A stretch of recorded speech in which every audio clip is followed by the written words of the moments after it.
So at this point, I done had sex. I felt like I didn't have anything else to live for, which is the problem. Like I mentioned earlier, my focus and motive should have only been on God, not if I was going to get a husband, not what people were going to say, not an organization, not a platform, none of that. So here I am in my second year at Jackson State University, and I got hired to be an RA. So now I'm living on campus. And so with that, I started meeting people, and I ended up meeting this dude. We started having sex. I barely knew him. Gave it up to him too early. Well, I mean, it was too early because I wasn't married, but it was also too early because it was like 2 weeks after we met. So we started having sex. Shouldn't have did that anyway. And then while I was messing with him, I met a girl. And y'all, I ain't never wanted to be with no woman. But after I had sex, I felt like, oh, I'm finna live now. And I was like, I wonder what it would be like to be with a girl. And so lo and behold, that's why you gotta watch what you think, because as soon as I got onto campus, 1 month later, I met this girl. And let me tell you how this works, or how this story went. We met, you know, I'm cool. I got a vibrant, flirtatious personality. She had a vibrant, flirtatious personality. And then one day she came into my building and she was like, yeah, Mary, I heard you was gay. And I was like, no, who told you that? Because nobody really knows me around here, so you didn't hear that about me. She was like, no, I swear I heard that. And so I'm like, nah. And so anyway, time moved on. We was talking, kicking it, flirting. We exchanged numbers and we started texting and stuff. And then I was like, did you really hear that about me? Because I don't know where you got that from. And the rest is history. I started messing with her. I started dibbling in that lifestyle. We eventually got into a relationship. And it got crazy. The strongest soul tie I have ever had to break in my life. I will never forget. The Lord told me, if you get into this situation, it is going to be hard for you to get out. I remember him clear as day telling me that. And what I say? Okay, I'll be all right. I'll handle it when I get there. Let me tell you this. Don't do that. If you hear the Lord telling you something, listen to him. Because when I tell you that was a struggle, when we finally broke up, that was one of the hardest things I have ever had to experience. Going through that heartache, even some days being like, God, are you sure? Like, God, you sure I can't be with a woman?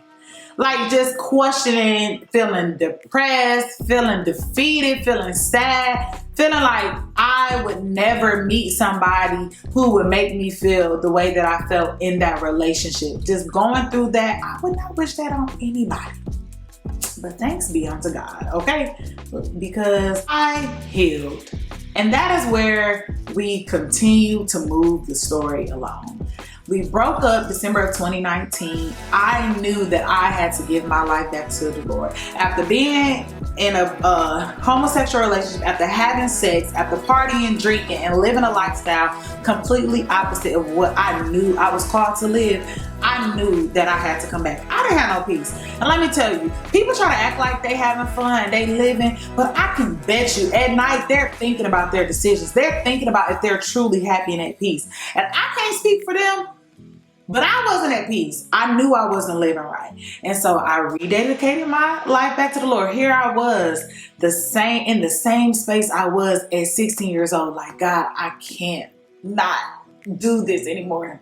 I cannot not live for you. Y'all know what I'm trying to say. Like, I was just like, God, I need you. I really, really need you. And so I rededicated my life back to the Lord. And that brings me to January 2020. I was committed. I said, I'm focusing on my healing. I'm going to get back right with God. And I'm going to do this thing. I'm never going back. I meant that. I started journaling every single day. I would journal my emotions from January 1st until now. I journal every single day because I want to keep up with what I'm doing and dealing with. I want to keep up with what my thought process is. I want to keep up with my journey. And so 2020, all of it, I was really committed to healing. I was committed to growing, and I was committed to leaving certain thought processes behind me. And here I am. May of 2021. And I feel better than I've ever felt before.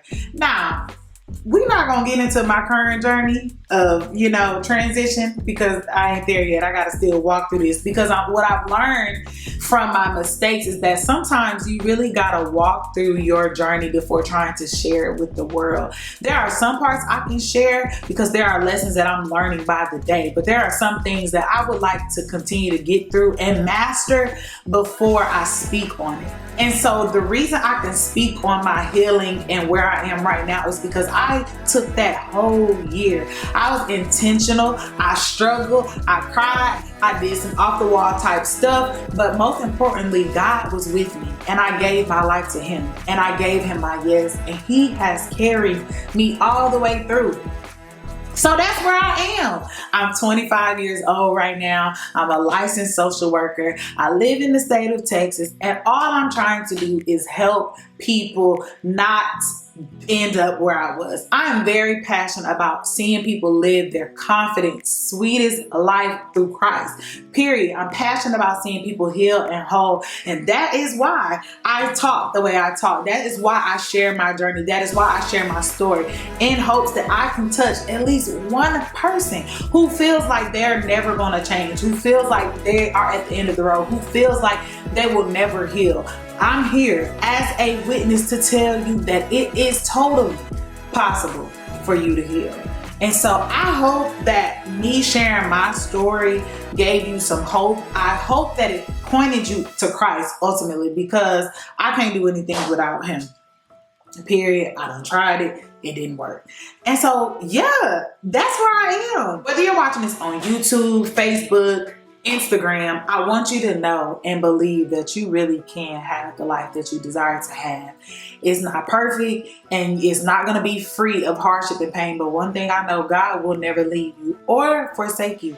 I really appreciate you watching this. I really hope that it touched you. And I just want you to know who I am. I want you to know who you're following. Sometimes people just be up here and be like, who is she? I want to know about her. And so I gave you a glimpse into my story. And I just hope that you'll stay and kick it with me, because I love it here and I think you'll love it here.